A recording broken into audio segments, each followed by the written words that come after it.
เอานำมาเติมใส่หน่อย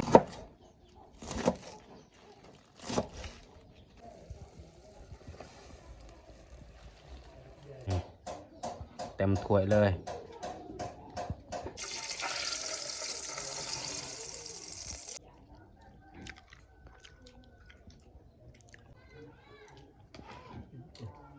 ไข่ให้น้องแพงกราบทักทายสบายดี FC เด้อสุขูสุพลยินดีต้อนรับเข้าสู่ซองเบายูวันนี้คอยกาบ่ได้ออกไปยังกับดักยังอยู่บ้าน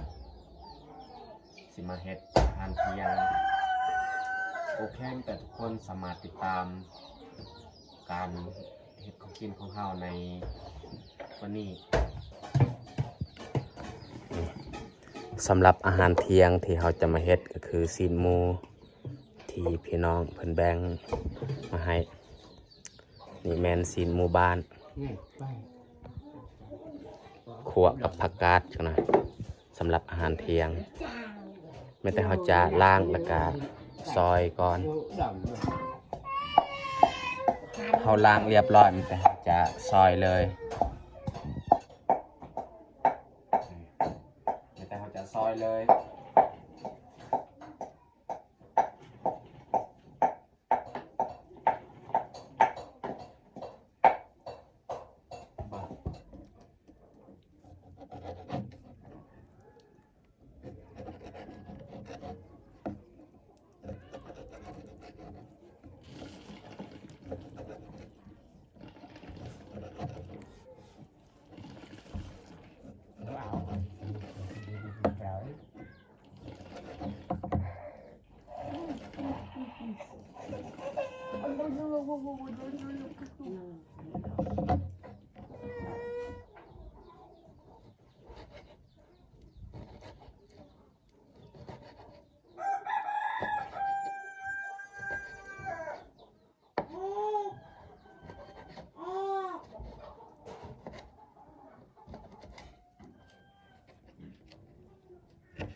ตอนนี้เราซอยซีนของเรากะสำเร็จเรียบร้อยแต่เราจะใส่ถ้วยเลยแล้วจึงคอยตำเครื่องปรุง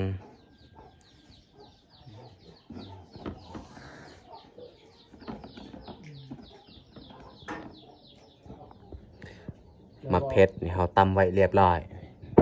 อยู่นี่มักเผ็ดกับเกลือวันนี้นี่เราใส่มักเผ็ดแห้งเราจะเอาน้ำมันมาเทใส่หม้อเลย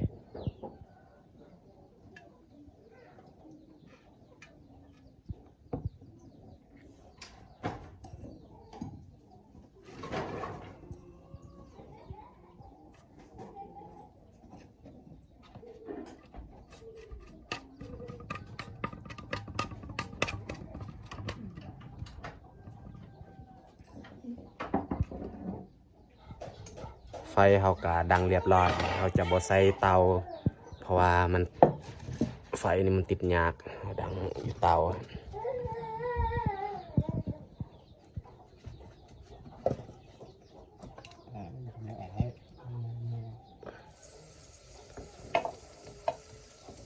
น้ำมันก็เริ่มฟดแล้วเราจะเอาซีนลงเลย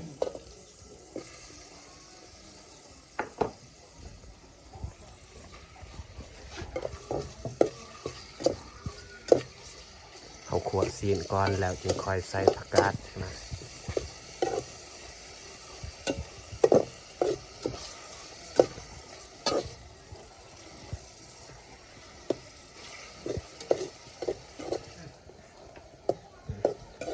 เอานำมาเติมใส่หน่อยนึงเขาเติมเรียบร้อยแต่เขาจะมาซอยผักกาดอีก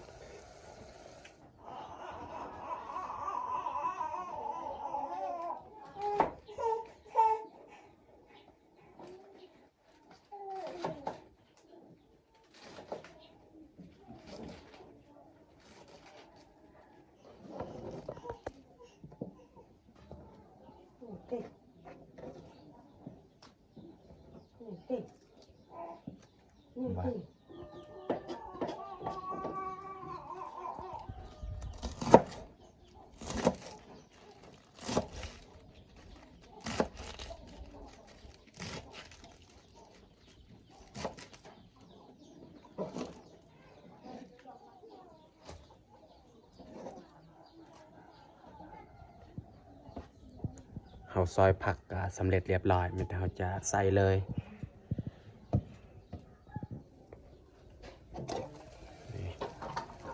น้ำนี่จักหน่อยเขาจึงเติมใส่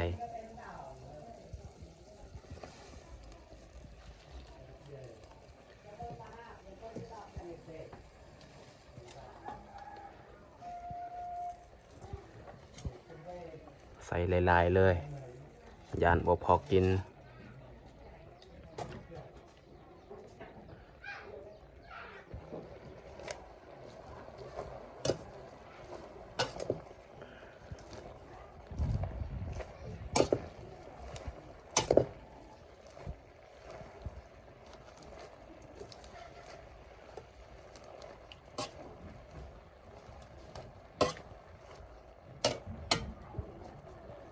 เขาจะอัดไว้เพื่อให้ผักของเรานี่มันยุบลงจักหน่อยจึงคั่วสบาย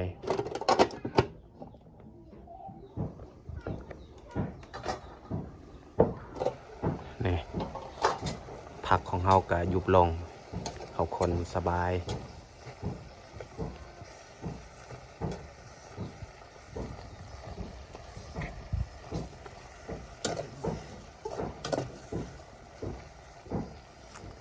เขาเติมน้ำอีก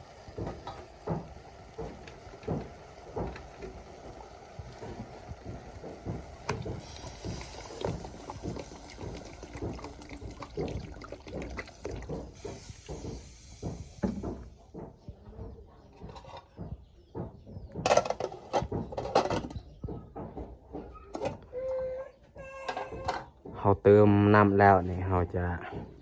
ใส่แป้งนัวอีกเกลือนี่เขาใส่แล้วเขาตำกับมะเขือตองยาน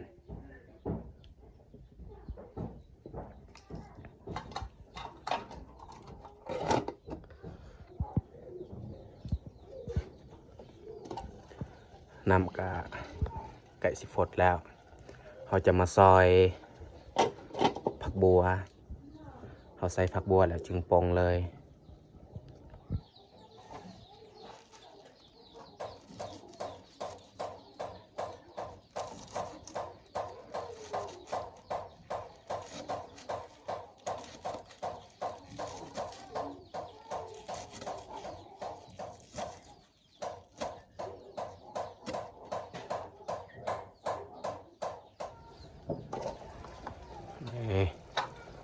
ฟดเรียบร้อยเขาจะใส่เลย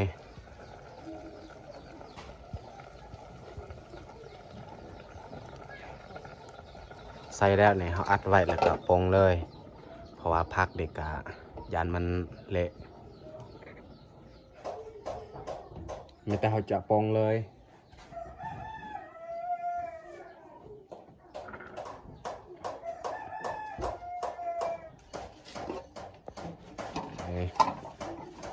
มีแต่เขาจะเอา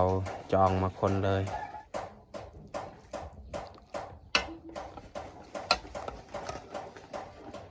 ขัวผักใส่ซีนหมูตักใส่ถ้วยเลย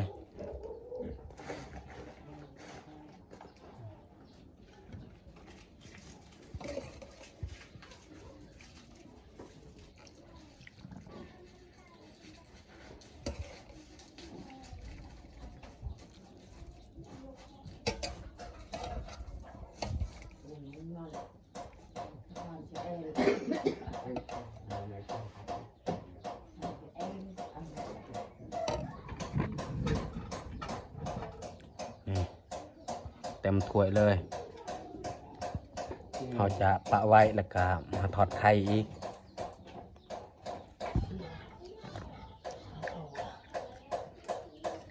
ไข่นี่เขาทอดแต่หน่วยเดียวมะเพ็ดนี่เขาจะบ่ใส่เพราะว่าท อดให้น้องแพงตัวนี้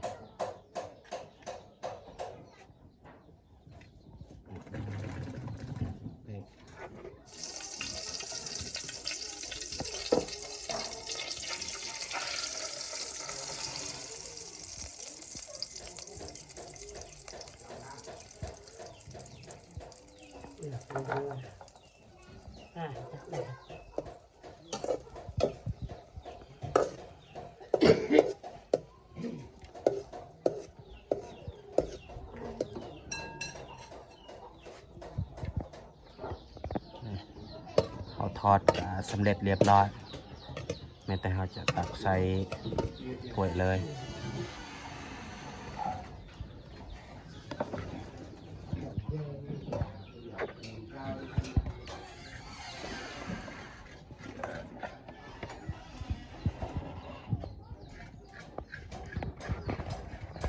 สำหรับอาหารเที่ยงก็เบิดแต่สำนี้แหละ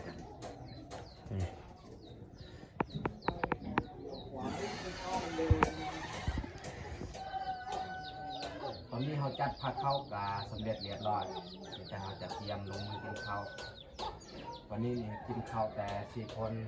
เพื่อนนี้บนบ้านเอามาทุกคนมากินข้าวเที่ยงนำกันมา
Mereka nggak ada sampai,